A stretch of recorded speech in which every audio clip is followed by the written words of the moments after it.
Depuis toute petite, je savais qu'il y avait quelque chose de différent dans la manière dont mes parents me traitaient. Ma sœur était la fille parfaite, celle qui recevait des compliments, de l'affection et de l'attention. Moi, en revanche, je restais toujours en retrait. Au début, je pensais que c'était une simple coïncidence, que peut-être je ne faisais pas assez d'efforts pour attirer leur regard. Mais avec le temps, il est devenu évident que, quoi que je fasse, ils placeraient toujours ma sœur avant moi. Les années m'ont passé, et j'ai appris à accepter cette réalité. J'ai continué ma vie sans rien attendre d'eux, consciente que tout espoir ne ferait que m'apporter davantage de déception. Pourtant, pour une raison que je ne m'explique pas, à l'approche de mon mariage, j'ai pensé que, cette fois, les choses pourraient être différentes. J'ai passé des mois à tout organiser avec soin. J'ai choisi une belle robe, un lieu spécial, et invité les personnes qui comptaient vraiment pour moi. Malgré tout, je voulais que mes parents soient présents. Je rêvais que mon père soit à mes côtés pour m'accompagner jusqu'à l'autel, en me tenant le bras à l'entrée de l'église. Je n'espérais pas qu'il dise quelque chose de bouleversant ou qu'il verse une larme d'émotion. Je voulais juste qu'il soit là, parce qu'au fond, j'avais encore cette naïve espérance qu'il pourrait, ne serait-ce qu'un instant, me voir comme sa fille, de la même manière qu'il avait toujours vu ma sœur. C'est alors que ma mère m'a appelée. J'ai cru que ce serait une broutille, peut-être une question sur les préparatifs. Mais dès que j'ai décroché et entendu sa voix, j'ai compris que quelque chose n'allait pas. Elle a été directe. Elle m'a annoncé que mon père ne viendrait pas au mariage. Je suis restée silencieuse, essayant d'assimiler ce qu'elle venait de me dire. Mon cœur s'est mis à battre plus vite, car même si je n'attendais plus grand-chose d'eux, cette nouvelle m'a prise au dépourvu. Avant que je puisse demander pourquoi, ma mère a poursuivi. Elle m'a expliqué que ma sœur avait un événement important le même jour et que mon père devait être là pour la soutenir. Ces paroles ont résonné en moi. Il ne viendrait pas à mon mariage parce qu'il avait quelque chose de plus important à faire.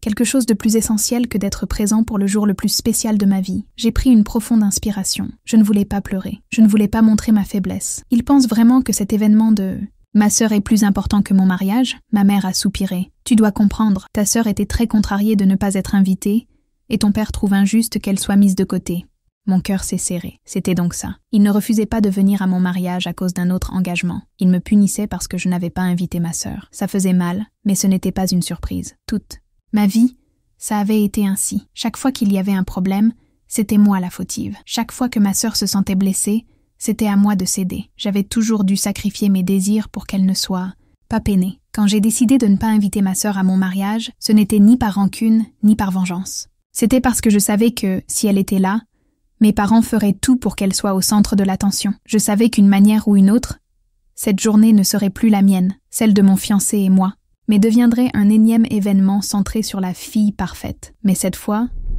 j'avais décidé que je ne ferais pas ça. Je n'allais pas renoncer à un autre moment qui m'appartenait pour la laisser briller. Ma mère continuait de parler, essayant de me convaincre que j'avais tort. « Tu ne trouves pas que tu es trop dure. Ton père a toujours été là. Il veut juste le meilleur pour tout le monde. » J'ai laissé échapper un rire sans joie. Mon père a toujours été là pour ma sœur. Pour moi, il n'a jamais fait l'effort, s'il préfère être avec elle le jour de mon mariage, je n'y peux rien. Elle a soupiré à nouveau, mais n'a pas insisté. Peut-être savait-elle que ça ne servait plus à rien. J'ai raccroché, et je suis restée assise un moment, le regard perdu dans le vide. Mon père avait fait son choix. Ce n'était pas une surprise, mais, d'une certaine manière, ça faisait encore mal. J'ai passé le reste de la journée à essayer de me distraire, mais cette conversation ne quittait pas mon esprit. J'aurais dû m'y attendre. Après tout, ça avait toujours été comme ça. Pourtant, même en le sachant, je ne pouvais m'empêcher de me sentir rejetée. Quand mon fiancé est rentré du travail, il a remarqué que quelque chose n'allait pas. Il m'a demandé ce qui s'était passé et je lui ai raconté l'appel de ma mère. Il a pris ma main avec fermeté. « Tu veux que j'aille lui parler ?» J'ai secoué la tête. « Ça ne sert à rien. Il a déjà fait son choix. » Nous sommes restés silencieux un moment, jusqu'à ce qu'il me regarde avec un léger sourire. « Et si quelqu'un d'autre t'accompagnait à l'hôtel ?» J'ai cligné des yeux, perplexe. « Comment ça? Ton grand-père? Tu as toujours dit qu'il a été plus présent que ton père. Il t'a toujours soutenu. Pourquoi ne pas lui demander de t'accompagner ?» J'ai réfléchi à cette idée un instant. Mon grand-père avait toujours été le seul à me montrer un amour sincère. Il avait été là quand mes parents m'ignoraient. S'il y avait quelqu'un qui méritait ce rôle, c'était lui. Ce soir-là, j'ai pris mon téléphone et appelé mon grand-père. Quand il a répondu, j'ai senti ma gorge se nouer, mais j'ai pris une profonde inspiration et lui ai demandé « Grand-père, est-ce que tu m'accompagnerais à l'hôtel ?» Il est resté silencieux un instant, puis sa voix, forte et empreinte de tendresse, a résonné. Ce serait le plus grand honneur de ma vie. J'ai fermé les yeux, ressentant une paix que je n'avais pas connue depuis longtemps. Mon père m'avait rejetée, mais j'avais encore quelqu'un à mes côtés, et ça me suffisait. Le lendemain matin, je me suis réveillée avec une sensation étrange, comme si une partie de moi essayait encore de comprendre ce qui s'était passé la veille. Le mariage approchait, et j'aurais dû me concentrer uniquement là-dessus. Mais l'idée que mon père ne serait pas là continuait de me hanter. C'était une émotion difficile à décrire, car au fond, je savais déjà qu'il était capable de ce genre de comportement. Pourtant, ça ne cessait pas de me faire mal. Mon grand-père avait accepté de m'accompagner, et cela m'apportait un certain réconfort, mais il était encore difficile d'ignorer totalement le poids de ce rejet. J'ai passé la journée à essayer de me distraire avec les préparatifs. J'ai finalisé les derniers détails de la décoration, confirmé les horaires avec les prestataires et vérifié la liste des invités. Mes amis étaient enthousiastes. Mon fiancé me répétait que tout serait parfait, mais au fond, je savais qu'il restait une question en suspens qui m'empêchait de me détendre complètement. En fin d'après-midi, alors que je pensais enfin pouvoir souffler, j'ai reçu un message de ma mère. Elle voulait me voir. Elle disait qu'elle avait besoin de me parler en personne. J'ai fixé mon téléphone quelques secondes avant de répondre. Je savais que ce ne serait pas une conversation facile. Je savais qu'elle essaierait encore de me convaincre, qu'elle me répéterait que j'avais tort, que je devais revoir ma décision. Malgré cela, j'ai accepté. Non pas parce que je pensais que ça changerait quoi que ce soit, mais parce que je voulais clore ce chapitre une bonne fois pour toutes. Je suis arrivée chez mes parents en début de soirée. Ma mère était assise sur le canapé du salon, m'attendant. Mon père n'était pas là. Le silence qui régnait dans la pièce m'a fait comprendre que cette discussion était préméditée depuis un moment. Je me suis installée dans le fauteuil en face d'elle, et j'ai attendu. Je ne voulais pas prendre la parole en premier, car je savais que tout ce que je dirais pourrait être retourné contre moi. Ma mère a pris une grande inspiration et m'a dit qu'il était encore temps de tout arranger. Elle m'a regardée, avec une expression qui semblait répétée, comme si elle s'attendait à ce que je cède sur le champ. Elle m'a expliqué que si j'invitais simplement ma sœur au mariage, mon père changerait d'avis et serait là pour m'accompagner à l'hôtel. Ces mots m'ont frappé plus fort que je ne l'avais anticipé. Pendant des années, j'avais entendu les mêmes justifications, les mêmes excuses, toujours cette rengaine selon laquelle je devais comprendre leur point de vue, renoncer à certaines choses pour le bien de la famille. Mais cette fois, quelque chose en moi a basculé. Je ne voulais plus comprendre, je ne voulais plus être celle qui cède. J'ai respiré profondément, essayant de rester calme, et j'ai dit que je ne changerais pas d'avis. Ma mère est restée silencieuse quelques secondes, comme si elle cherchait un nouvel argument. Puis elle a commencé à parler de l'importance de la famille, de la façon dont je laissais une dispute puérile gâcher un moment qui aurait dû être spécial pour tout le monde. Elle m'a dit que ma sœur était triste, qu'elle se sentait exclue, qu'elle ne m'avait jamais rien fait pour mériter ça. En entendant ces mots, j'ai senti une pression dans ma poitrine. Mais ce n'était plus de la tristesse, c'était de la lassitude. Ma mère croyait vraiment ce qu'elle disait. Elle pensait sincèrement que ma sœur ne m'avait jamais rien fait, que toutes ces années de préférence, de comparaison, d'injustice n'avaient jamais existé. Je savais que ça ne servait à rien de discuter, rien de ce que je pourrais dire ne changerait sa façon de voir les choses. Alors, j'ai relevé la tête et j'ai répondu calmement que, s'il y avait une erreur quelque part, ce n'était pas la mienne. Elle a essayé de répliquer, mais je ne lui ai pas laissé l'occasion de continuer. Je me suis levée et j'ai dit que ma décision était prise. Mon mariage était mon moment et j'avais le droit de choisir qui serait à mes côtés. Madros. Mère m'a dévisagée, comme si elle n'en croyait pas ses oreilles. Cette fois, ça m'était égal. Je suis sortie de chez mes parents sans me retourner. Sur le chemin du retour, j'ai reçu un message de mon père. Je l'ai lu rapidement et j'ai senti un poids encore plus lourd s'abattre sur moi. Il disait que je m'éloignais de la famille par caprice, qu'un jour je réaliserais l'erreur que j'avais commise. Je n'ai pas répondu. Pas parce que je ne savais pas quoi dire, mais parce que, pour la première fois, j'ai compris que ça ne valait plus la peine de me battre. Le lendemain était le dernier jour avant le mariage. J'ai essayé de me concentrer sur ce qui comptait vraiment. Mon grand-père m'a appelé pour confirmer les détails et m'a demandé s'il devait porter une tenue particulière pour être assorti à la cérémonie. J'ai ri en l'entendant. Il était enthousiaste et ça a allégé mon cœur. Mais en milieu d'après-midi, ma mère m'a rappelé. J'ai décroché, m'attendant à une nouvelle tentative pour me faire changer d'avis. Cette fois, sa voix était plus posée, comme si elle avait opté pour une autre approche. Elle m'a dit que mon père voulait me parler, qu'il souhaitait arranger les choses. Pendant un instant, j'ai cru qu'il avait peut-être pris conscience de ce qu'il faisait, qu'il s'était rendu compte de son erreur. Mais elle a continué. Elle m'a dit que si j'étais prête à m'excuser auprès de ma sœur, il reconsidérerait sa décision. J'ai fermé les yeux un instant, sentant la frustration m'envahir. Mon père ne voulait pas être à mon mariage parce qu'il tenait à moi. Il voulait y être pour ne pas passer pour le méchant. Il voulait que je plie encore une fois. J'ai serré le téléphone fort, sentant la colère monter en moi. Ma mère attendait une réponse.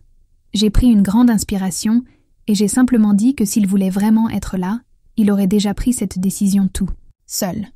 Puis j'ai raccroché. À cet instant, quelque chose a changé en moi. Ce n'était plus de la tristesse, ni même de la colère. C'était une certitude. Je n'avais plus besoin d'eux pour avancer. Mon mariage aurait lieu le lendemain. Et pour la première fois, je savais précisément qui étaient les personnes qui comptaient vraiment. Le matin de mon mariage est arrivé, chargé d'un mélange d'émotions. Mon cœur battait vite, non seulement à cause de l'excitation de ce grand jour, mais aussi à cause du poids de tout ce qui s'était passé ces derniers temps. Je savais que j'avais fait le bon choix, que je ne pouvais pas continuer à vivre pour plaire à ceux qui ne s'étaient jamais vraiment souciés de moi. Mais ça ne rendait pas les choses plus faciles. L'absence de mon père était quelque tonne, chose que j'essayais d'ignorer. Mais d'une certaine manière, elle était là, présente, à chaque instant de cette journée. Son silence confirmait ce que je savais déjà, mais que je n'avais jamais voulu admettre au fond de moi. Il s'en fichait vraiment.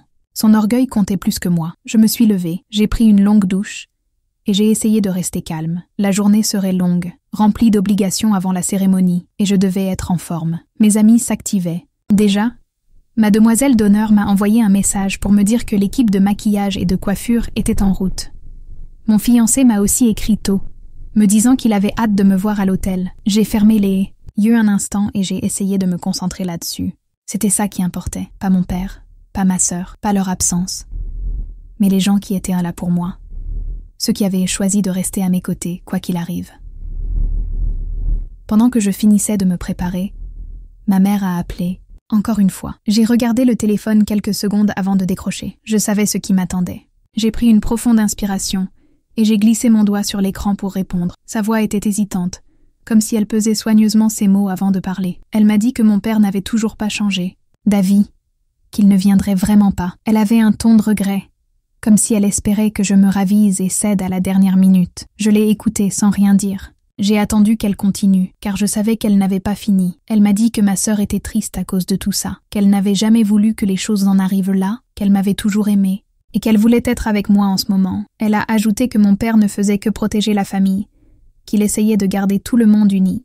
J'ai eu envie de rire, mais je me suis retenue. C'était incroyable comme, même maintenant, l'histoire restait la même. Ma sœur était toujours la victime. Mon père, juste quelqu'un qui voulait le meilleur pour tous. Et moi, j'étais la méchante parce que je ne pardonnais pas, parce que je ne laissais pas tomber, parce que je ne renonçais pas à ce que je voulais pour leur faire plaisir. J'ai fermé les yeux un instant et j'ai serré le téléphone fort. Puis, calmement, j'ai dit que je ne changerais pas d'avis, que si mon père ne voulait pas être là, qu'il reste où il jugeait bon d'être, mais qu'après ce jour, je ne ferai plus d'efforts, je ne demanderai plus rien, je n'attendrai plus rien. Ma mère est restée silencieuse quelques secondes, puis elle a soupiré et m'a dit qu'elle espérait que je ne regretterais pas ça plus tard. Je n'ai pas répondu. J'ai juste raccroché et posé le téléphone de côté. Je me suis regardée dans le miroir, j'étais prête. Ma robe était ajustée, mes cheveux et mon maquillage étaient parfaits, mais quelque chose en moi restait brisé. Même si je savais que ce moment m'appartenait, je ressentais encore le poids de tout ce qui s'était passé. Mais j'ai pris une grande inspiration et j'ai essayé de chasser ces pensées. Je n'allais pas laisser quoi que ce soit gâcher ma journée. Les minutes suivantes ont filé à toute vitesse. L'équipe a terminé les derniers préparatifs et il était bientôt temps de partir pour la cérémonie. Ma demoiselle d'honneur et mes amis étaient excités. Elles faisaient des blagues, essayaient de me distraire. Je souriais, mais je sentais encore cette pression dans ma poitrine. Quand nous sommes arrivés au lieu de la cérémonie, j'ai vu mon grand-père qui m'attendait. Il portait un costume, ajustant sa cravate avec des mains tremblantes, visiblement ému. À cet instant, j'ai ressenti une chaleur dans mon cœur que je n'avais pas connue depuis longtemps.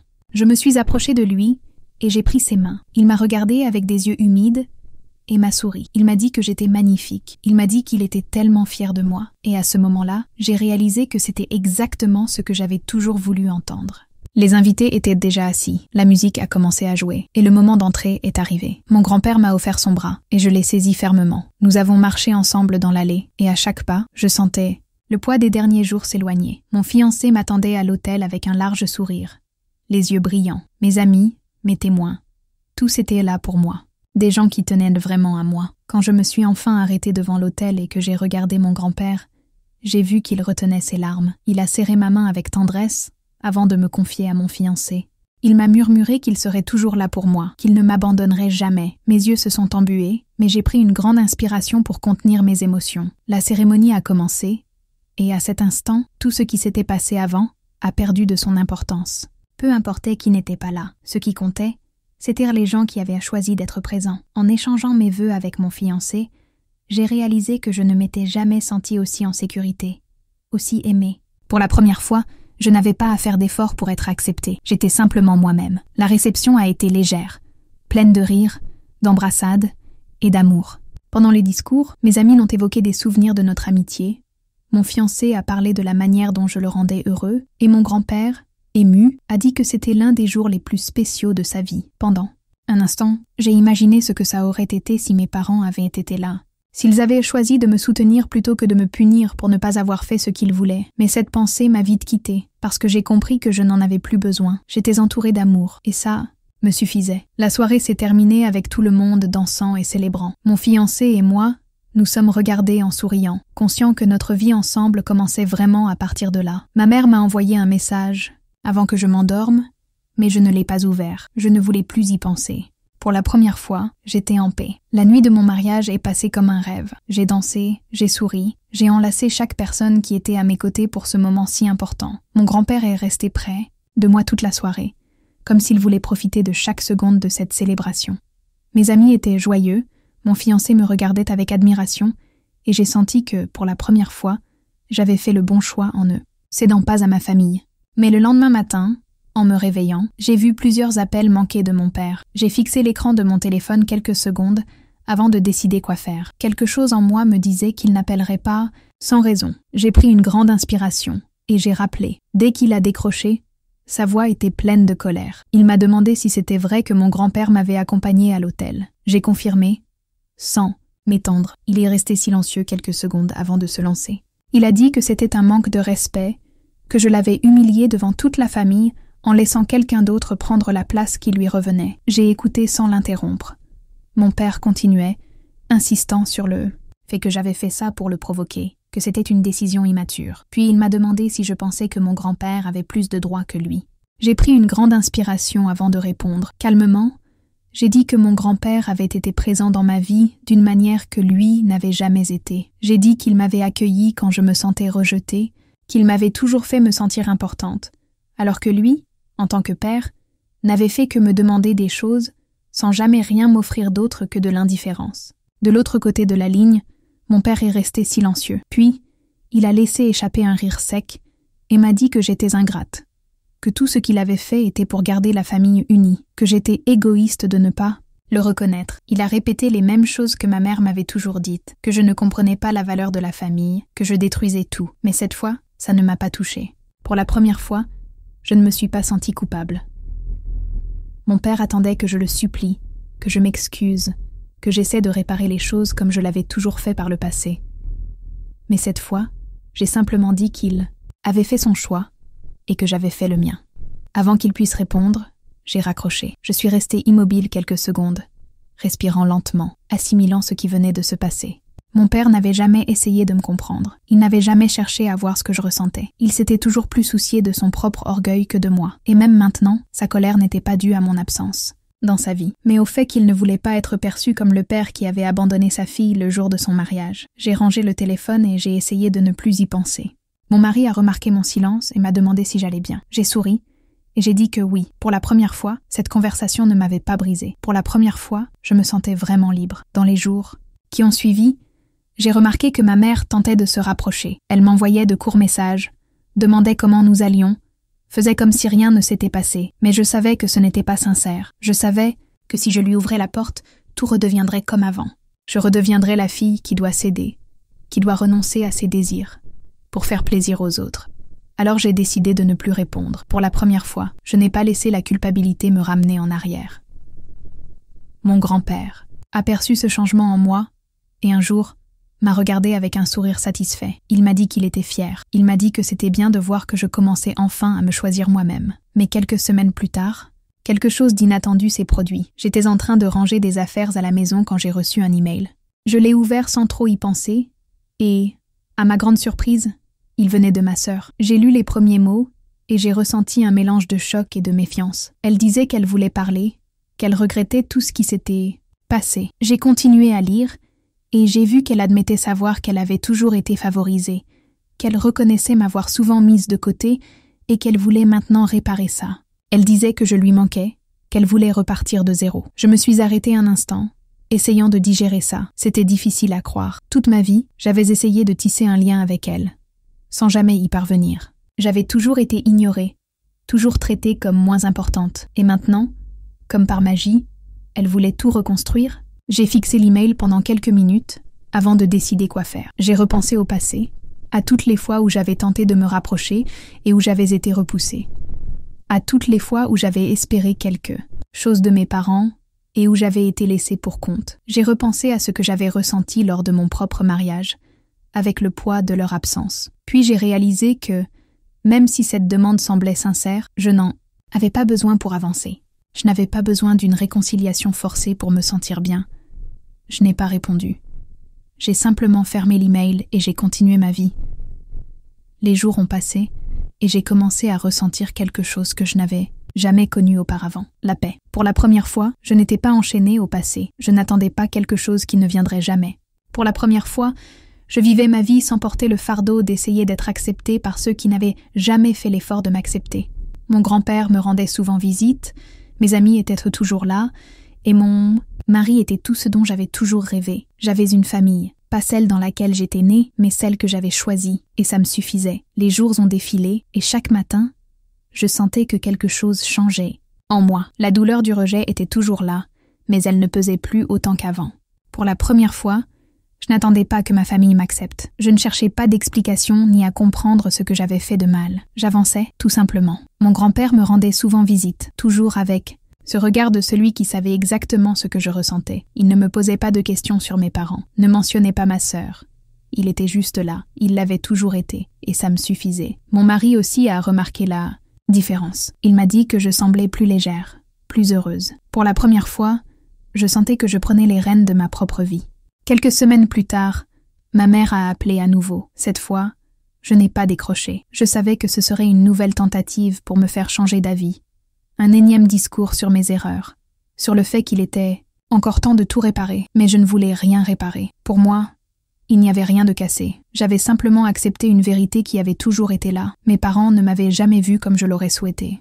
Ils avaient toujours mis ma sœur en avant, m'avaient toujours considérée comme celle qui devait tout accepter sans broncher. Et je l'avais fait. Pendant des années, j'avais accepté, mais plus maintenant. Après quelques tentatives infructueuses, pour me contacter, ma mère a fini par abandonner. Les appels ont cessé, les messages se sont espacés, et avec le temps, le silence s'est installé. Mon père n'a plus jamais rien tenté. La dernière fois que nous avons parlé, c'était quand il m'avait appelé, furieux, et depuis, il n'a plus jamais cherché à me joindre. Ça ne m'a pas surprise. Il avait toujours été plus préoccupé par son orgueil que par moi. L'email de ma sœur restait dans ma boîte de réception, intact. Je n'y ai jamais répondu. Parfois, j'y pensais, mais j'en arrivais toujours à la même conclusion. Je n'avais rien à résoudre. La vérité, c'était que si elle avait vraiment voulu changer, elle l'aurait fait bien avant. Et je n'avais plus de place pour cette incertitude dans ma vie. Des mois plus tard, quand mon grand-père est décédé, j'ai ressenti un vide différent de tout ce que j'avais connu auparavant. Il avait été le seul à vraiment être là. Pour moi, le seul à m'avoir donné l'amour que j'avais toujours espéré recevoir de mes parents. Le jour de l'enterrement, j'ai vu ma mère et ma sœur de loin. Elles m'ont regardée, mais ne se sont pas approchées. Mon père n'était pas là. À cet instant, j'ai réalisé qu'il ne restait plus rien qui me relie à eux. La seule personne qui m'avait vraiment aimée dans cette famille était partie. Je suis sortie du cimetière en retenant mes larmes, mais avec la certitude que, d'une certaine manière, il savait que j'allais bien. Mon mari m'a tenu la main fermement, et à ce moment-là, j'ai senti que je n'étais pas seule. Je ne l'avais jamais été. J'avais juste mis trop de temps à voir qui était vraiment à mes côtés. Aujourd'hui, quand je regarde en arrière, tout est clair. Mon mariage a été le point final d'une histoire qui a mis des années à se terminer. La décision de m'éloigner de ma famille a été difficile, mais c'était la meilleure chose que j'ai pu faire. Il m'arrive encore de regretter ce qui aurait pu être, mais je ne regrette pas ce qui a été, parce qu'au final, j'ai compris que la famille, ce n'est pas seulement ceux qui partagent le même sang, mais ceux qui choisissent d'être à vos côtés, peu importe les circonstances. Et maintenant, je veux savoir ce que tu en penses. À ma place, donnerais-tu une autre chance à ton père ou continuerais-tu ta vie sans te retourner ?